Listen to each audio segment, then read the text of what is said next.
In Springfield, they're eating the dogs, the people that came in. They're eating the cats. They're eating the pets of the people that live there.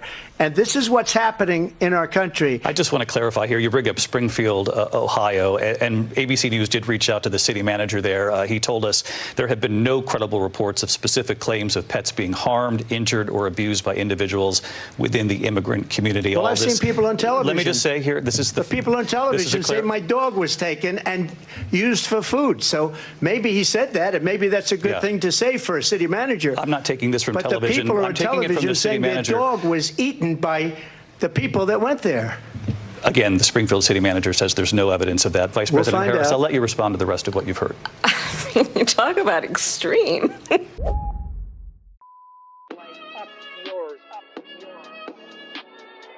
We'll see who cancels who.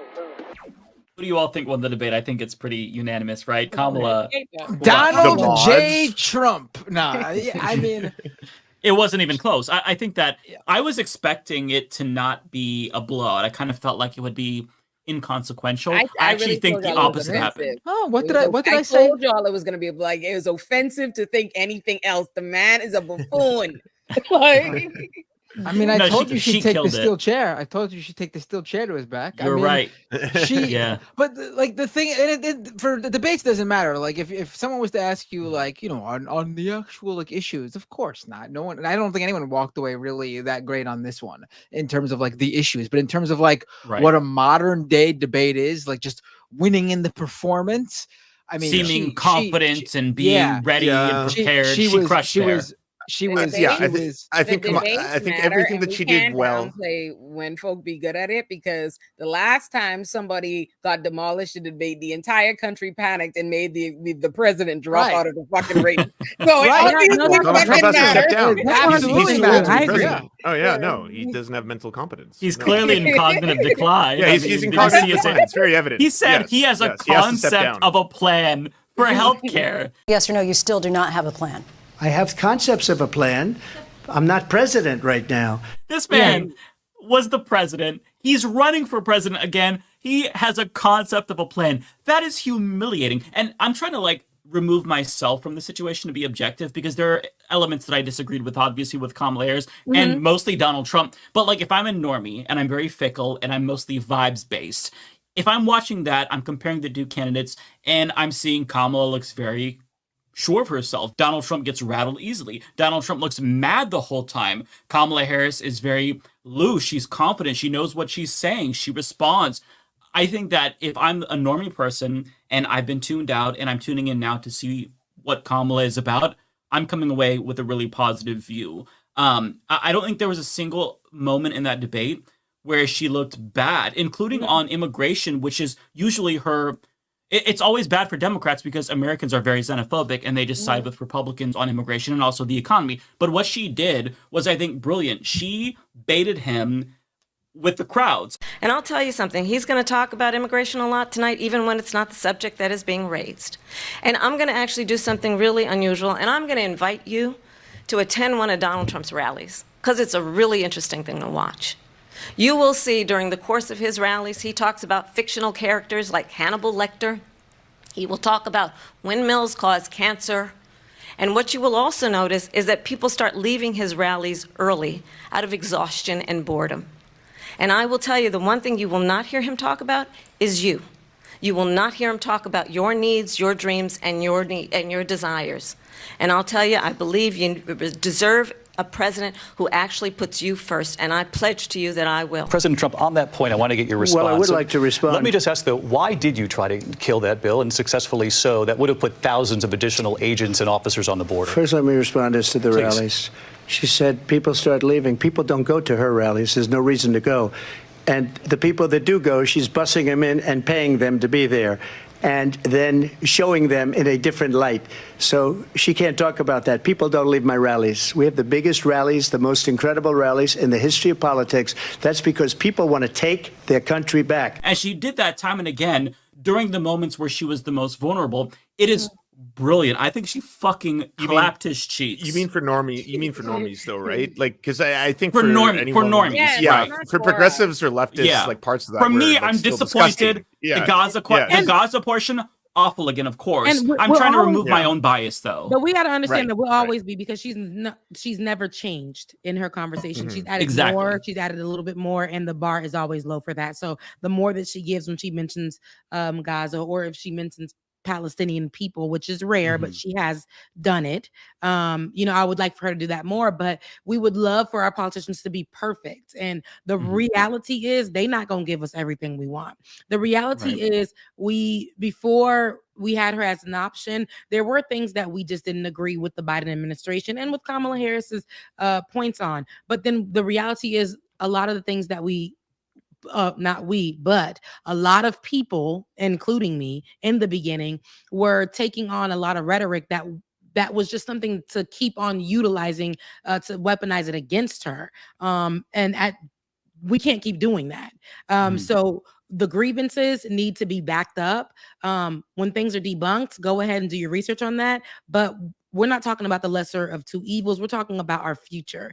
And Donald Trump is just not an option. What we did see here and what we heard here, Donald Trump lied consistently. Now she wants to do transgender operations on illegal aliens that are in prison. But the Republican people and conservative constituents, people who identify with conservative views, I had people texting my phone, all because I said, here is, I tweeted out or threaded out, whatever they call it, Kamala's face. And I'm like, this is all of us as Donald Trump speaks. And here go people who just got their papers yesterday. Here go them saying, well, she's not saying nothing.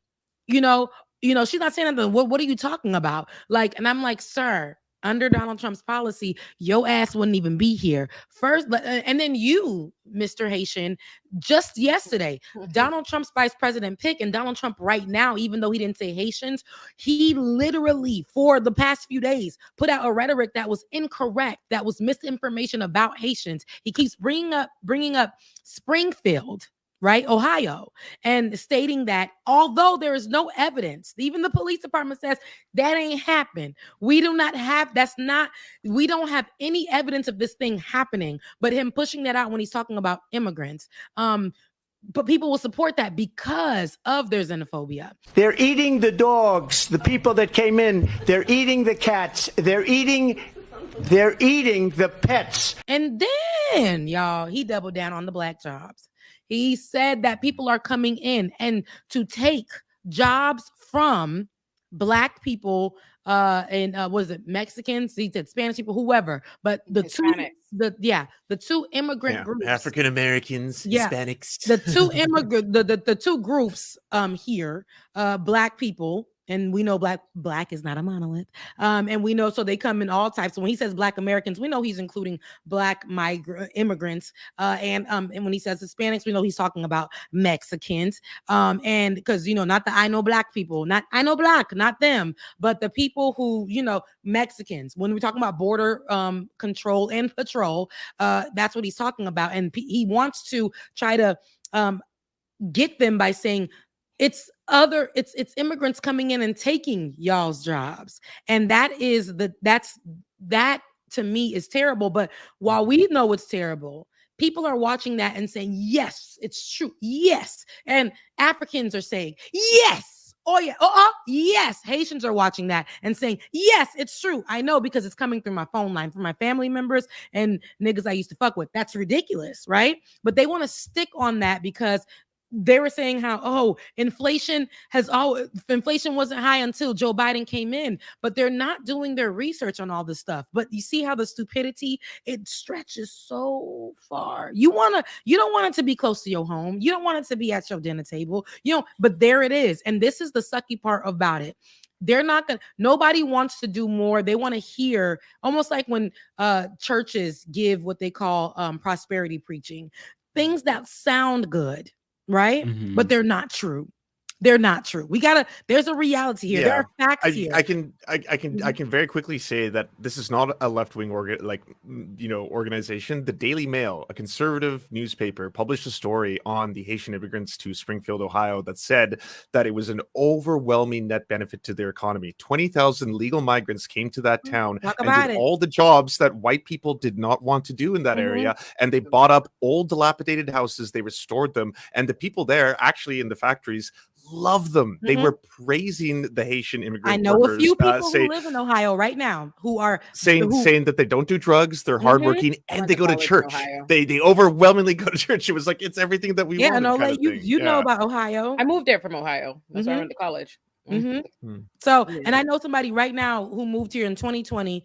We call them T-Bidens, like people who move under the Biden program. That's what we call it, T-Bidens. And they came here. They had an opportunity because prior to they couldn't come. And then finally they got the opportunity to come, and they are working the factory jobs. They are working the jobs that they can't take. Is that the only jobs for them? No, but they're starting there and then doing the best damn jobs they can take. I just came from Florida. I just literally flew in, just got in to get on the show from being in Florida, being back home where everybody knows in South Florida, it's little Haiti. That's Haiti, right? That's just the islands when you go to South Florida. And there are so many people. There's an area on Okeechobee and Military where the Haitians are going to school. Across the street, they're going into a plaza that used to be vacant, that is now filled up with them taking jobs that nobody would take. They're going from there, and then there's a housing area right next to it, and they're going there to live. So they are doing what they need to do to get where they need to go. So the idea of them coming here to eat cats. And again, that is an old. I think that's when he lost the debate. I think once he brought that up, and then she was like laughing at him. That's like that was how it. extremist. He seemed like a fucking lunatic, it's xenophobic. which he is. But that is in people who know, especially me. I got bullied for that same talking point. Your mom, because my mom didn't speak English. Your mom eats cat for being Haitian. She eats cat. They learned how to say it in Creole to throw it back at us. So that is white people used to say it to us all the time. They used to literally come around. Dead cats in the street, they will throw it in your yard. That was a thing. And to say that we ate cats. Donald Trump's kids hunt cats. They post pictures of themselves killing cats. There's so many photos of them killing cats. But like I said before, I'm Haitian as fuck. So the thing is, Haitians, let's take it a step further. We'll turn you into a cat. How about that? Since y'all wanna talk about misinformation, y'all want to bring up this shit. Like, let's turn your ass into a cat. How about that? Like, it's so dumb, and people will stick on that as a talking point and make it so that when they talk about immigrants, they're going to go there. They're hurting our dogs. And white people love their dogs, okay? They're hurting our dogs, and that's going to be a whole thing. And that's not the truth. And that misinformation spread like a wildfire. And when I went into comment sections of different pages, it was something that they were saying, why we need to definitely build the wall. We need to secure our borders.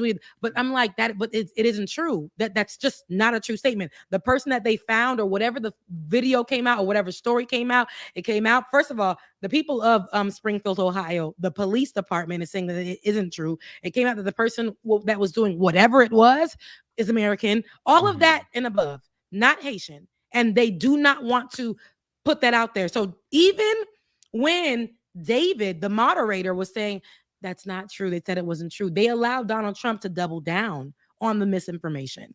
And that's the problem, giving him the constant platform to shoot out misinformation, but people will eat it. This is a Bible. I'm sorry, no one fucking believes that unless you're already a Trump voter. Like, that's fucking insane. He sounds fucking insane. But like I said, that doesn't appeal to anybody.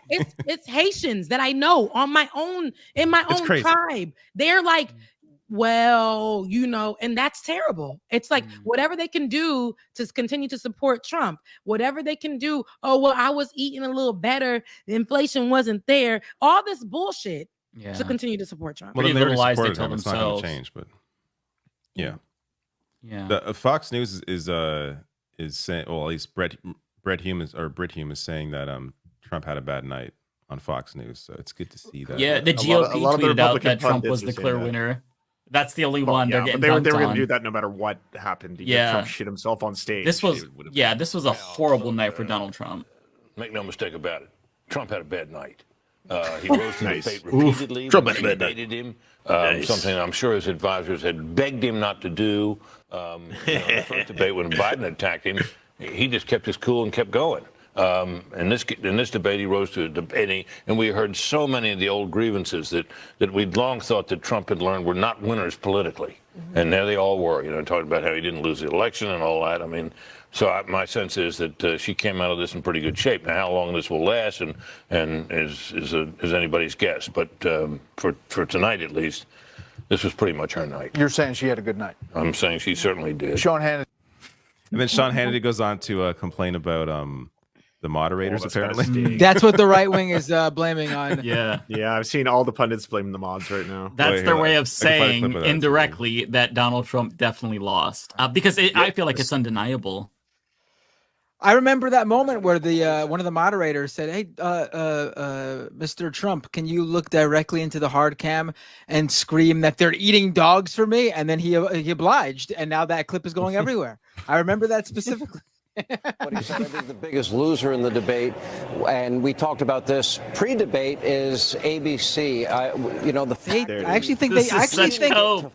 I actually think like I know Rebecca had some good, obviously, points about where they faltered, but in comparison to past debate moderators, I actually thought this has been the best yet. They were actually. I thought it was actually really good compared to other debates. Coming off CNN, it feels like night and day. No, I agree with Rebecca's criticisms for sure. No, my criticisms stand, but I also agree with that. Though they did. The bar was low. Make sure the bar is always low right now. Yeah. But they did, and when I say that, I don't want to, diminish what Kamala's work has been in the last month and a half to whatever.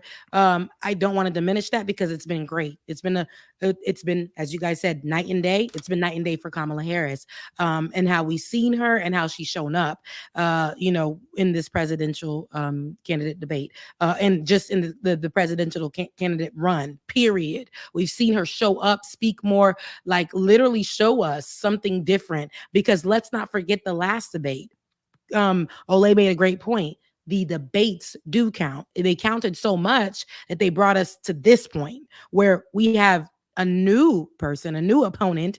And when we thought that we had nothing, we gained a sense of hope. We have a person. So yes, we're going to criticize, but we have to be honest. I know that we're going to choose and be picky about. There are things that I did not like that Kamala Harris said, specifically regarding, of course, Palestine and Israel, because it's a talking point that she used and she's going to stay consistent on. But other than that, when we're looking for leadership at this moment, and this is what we have, and this is what's showing up, what does leadership look like? Y'all can't say that she didn't show up. And that is the problem. People are so focused on trying to make her out to be the villain when in fact she is not. She's not. That's the facts. But the moderators did do a better job than what we have seen, especially in the last debate. Between Donald Trump and Joe Biden, absolutely a better job. It gave. Although it's like I said, Donald Trump can speak and they give him more room because he demands it and they allow him to. But other than that, they asked the questions. They continued to double down on the questions.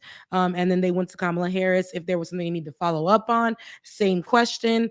And so I think that we got so much more out of this debate than we would have gotten if it was the previous moderators. So strong positions that Kamala Harris had taken on very deep and profound issues involving the economy and immigration and ending private health care and defund and dismantle.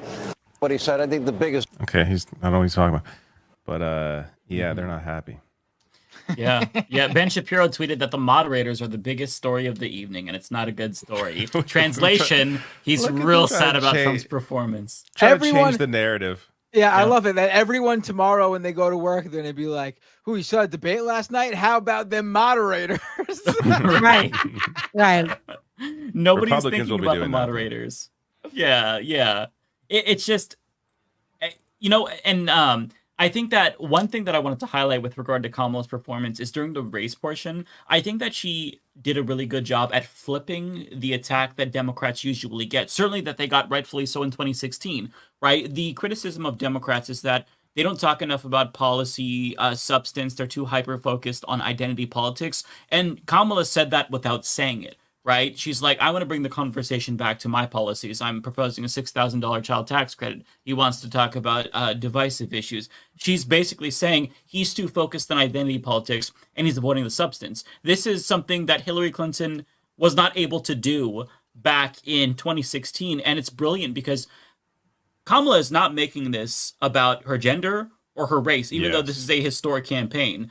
And that is really helping her because Americans, like, the way that Hillary Clinton, the way that Hillary Clinton did it, I think that she turned a lot of people off because she talked about that to the expense and detriment of policy. Whereas Kamala Harris she's not playing that up, even though we all are thinking it. But Trump is in turn making it about identity politics. He's the one playing identity politics. And so it's so brilliant how she's playing this. Mm-hmm. And I agree with you on that. I feel like, though, and maybe this is my selfishness because I'm a Black woman, I feel like because she's a Black woman, it's just so hard, right? Yeah, I know that's true. that Malcolm X said that the Black woman is the most disrespected. While he was talking about the most disrespected person, the Black woman is the most disrespected person in America.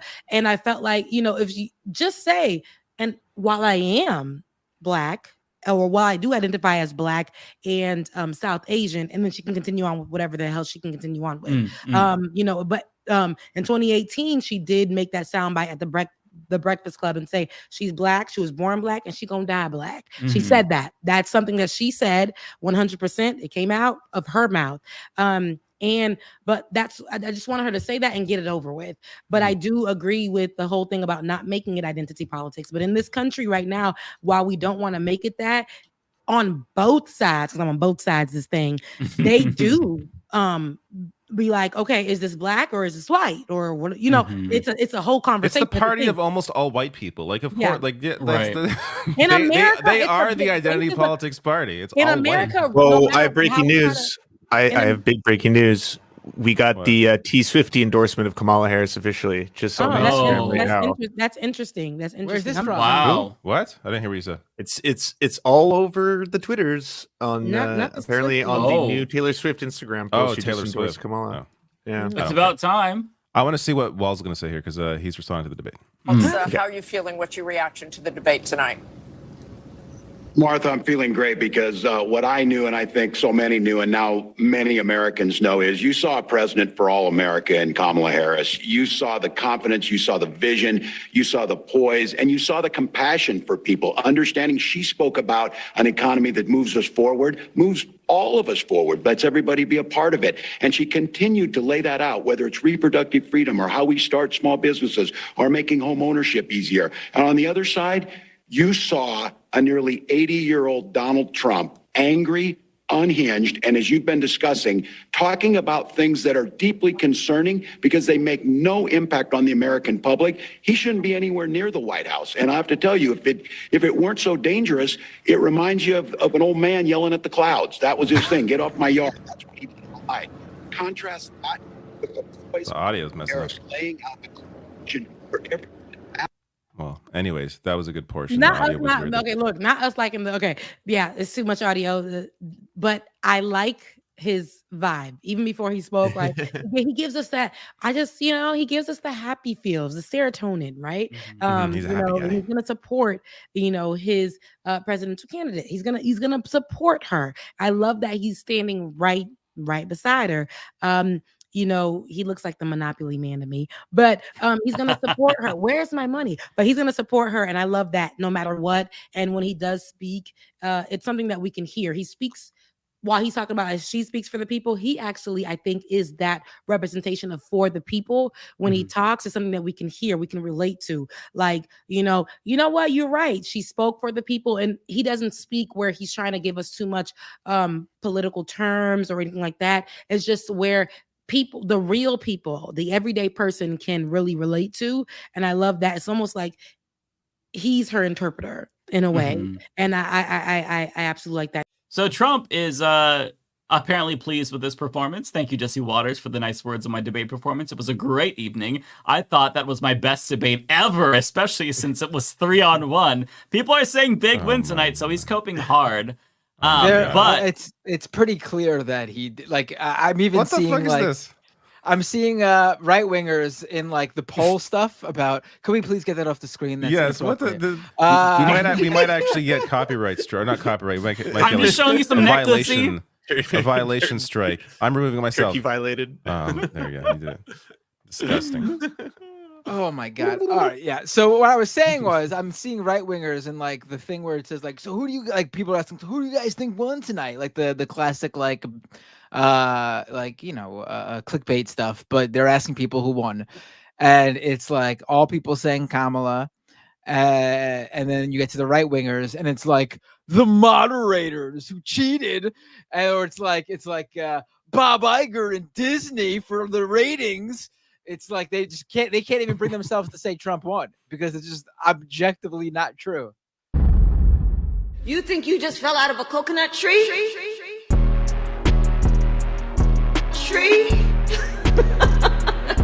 Tree? They not like us. Tree? Tails on the bus. Oh, round and round. Tree? You think you just fell out of a coconut tree?